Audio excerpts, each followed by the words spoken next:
One of the questions I get asked all the time is, Regan, I didn't know you had endometriosis. Like, why do you never talk about it? And I feel like I do talk about it, but I just don't make it a big thing. And I feel like having the platform that I do, I feel like I really should make it a big thing. Now, I actually have PCOS and I have endometriosis. So I was one of the unfortunate ones that ended up having both, a bit of a double whammy. And I got diagnosed with PCOS before I got diagnosed with endometriosis.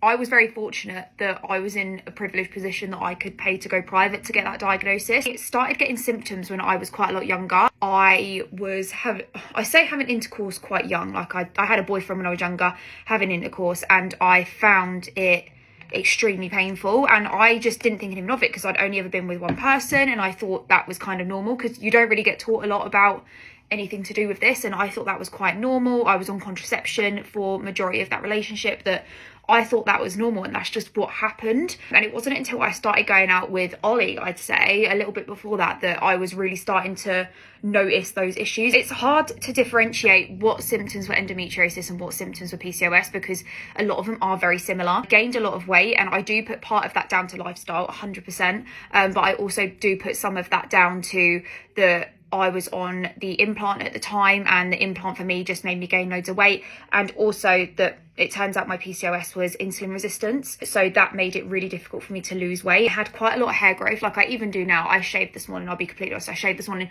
but I do get quite a lot of hair around my neck and around my face. It was painful, really painful periods, and when I say painful, I mean like I would be sick. Like I've had my period this week and I've been sick constantly. I was in agony, I was bleeding really heavily, and then I was physically sick in the sink and in the toilet. It was painful intercourse, and it was also bleeding after intercourse as well. I'd have sex with Ollie and I would literally be curled up in a ball crying after because it would hurt. Like I'd get such bad cramping after, and then I'd just constantly bleed, and that was something when I kind of thought, shit, this isn't right. Also the irregularity of my periods as well. I'd have a period once every 5-6 months, and then I'd bleed for like 10 weeks.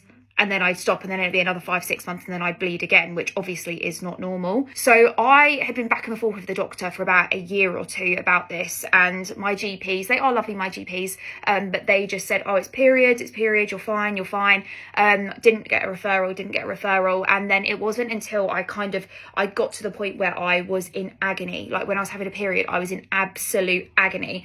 And I went and saw one of the lovely GPs, and she was a locum at the time at my doctor's, and I just absolutely burst into tears, and she was the first one that kind of took me seriously, and she gave me a referral to gynecology up at Milton Keynes Hospital, and she put it through as an urgent referral. My letter came through around 6 months later, and my appointment was for this month, 2024, and that referral was made in 2018. Was like, okay, well that clearly isn't right. So rang the doctors and said, hey, I've been given an urgent referral. Why on earth is it saying that my referrals for in like 4 or 5 years time? And they were like, yeah, like that's just the current weight at the minute. And I was like, I can't do that. So I was very fortunate that my mum and dad had a bit of inheritance money, and they used that to send me private to go and get it looked at. So I then went and saw, I want to say this was around 2019, 2020 at this point, because it was kind of around COVID time. I went and saw my now gynecologist, Dr. Hannah, who, if anyone is looking for a gynecologist, he is bloody brilliant. He's fantastic. And I saw him within a matter of 4 weeks. I'd seen him, had all my scans done, all my bloods done, which confirmed PCOS, but we also thought it was endometriosis as well. And what a lot of people don't realise is with endometriosis, it usually doesn't come up on scans. The main way to get it diagnosed is with surgery, with a laparoscopy. So within that 4 weeks, I was actually in surgery and I had it done. One of people's main concerns is what is my stomach going to look like? If you look at my tummy, I have got 1, 2, 3 scars. I've got one there, and I did have another one, and it's in my belly button as well. So a lot of people worry about what their tummy is going to look like. It's really nothing to worry about. It's all keyhole, and it could be up to 5 incisions, I believe. It could be more, but you barely notice it. And when you've got a bikini and when you've got pants on, you don't notice it at all. The surgery itself isn't even that bad either. I think a lot of people kind of scaremonger a little bit with laparoscopies, and they're like, oh my God, it's the worst thing in the world. It really isn't that bad. I was in there for, I think, an hour or two, and they took it off my bowel, my bladder. This was endometriosis. So they took it off my bowel, my bladder, my ovaries, my small intestine. It was kind of all around the organs, I won't lie. So they took that out. They accidentally burnt a bit of my bladder in the process, but that is something that can just happen. In hospital for the day, I got sent home that night. I'd say the worst part of it is you get really bad gas, because they have to pump your stomach up when they're doing it. They have to fill you full of gas, so your farts are horrific for a few days after, and it is just uncomfortable. But a lot of people are like, oh, you need to take weeks off work after having it done. I was back to work that week, if I'm honest. I'm self-employed, so I was like, oh, I can't have time off work. But it really wasn't that bad, if I'm honest. It wasn't that bad at all. I think one of the things, though, I really did struggle with PCOS and endometriosis is the weight issue. And I will be completely honest with you guys, I do struggle with kind of weight and stuff like that, and I always have done, and it's not like a taboo thing. I think most girls do struggle with it.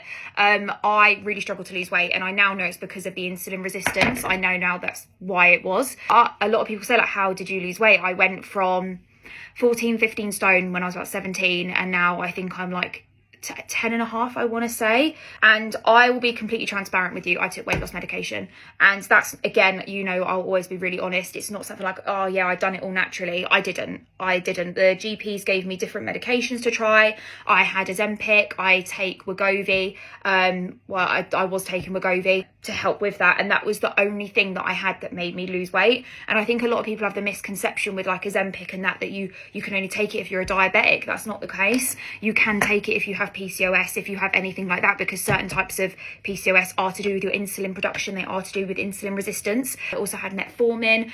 Also the contraceptive pill that they gave me, I took Yasmin, because Yasmin is secretly known as the weight loss pill. But it wasn't just the gynecologist that suggested the weight loss medication. I was also under endocrinology up at the hospital to check my hormones and stuff like that, and they were in agreement about taking the weight loss medication. And I feel like that has really massively helped. And I know there's a massive taboo around Ozempic and all of that. And yes, the people that need Ozempic should have it first, 100%. But it massively helped me. And it kind of also helped to regulate. I know it sounds really silly. I felt like my hormones were better. I felt like everything started to get better once I dropped that weight. And a lot of people with PCOS and endometriosis, they just say, oh, you just need to lose the weight, go to the gym. It's really not as simple as that. Ollie and I have already been told that the thought of having kids, that having kids is going to be extremely difficult, and we have been having that chat for quite a while about like what we're going to do. And we have been referred for fertility because it's been quite a long time that obviously things been happening, nothing's happened. So we have been referred for fertility, and that's just something that I'll always be open about. Certain parts of that will be really private, but it's something that can happen. Now, some people can have endometriosis and PCOS and get pregnant so quickly, so quickly, but others do need a little bit of help, and that is something that we are kind of looking into and exploring and kind of looking at our options. Now, I think the main thing with this is that if anything does not look or feel right, you need to speak to your GP. You need to push. You really need to push for that, because the average time to get diagnosed with endometriosis is around 7 to 8 years in the UK, which pretty much is disgusting. But just know the majority of women do suffer with this as well. So you might find your next door neighbour's got it. You might find that back in the day, like your mum or your nan had it and it just wasn't spoken about. And just be honest, be open, have a conversation. It's really not a taboo subject. If when you're having a shag it hurts, talk about it. If you're bleeding after sex, talk about it. If you've got hair growing out your face, talk about it. Because so many other women are going through this that actually they might not know what to do. They might not know what to think because no one ever talks about it. And if you open up that conversation, then actually it will open up so many channels of communication for other women that are going through the same thing. So just speak about it.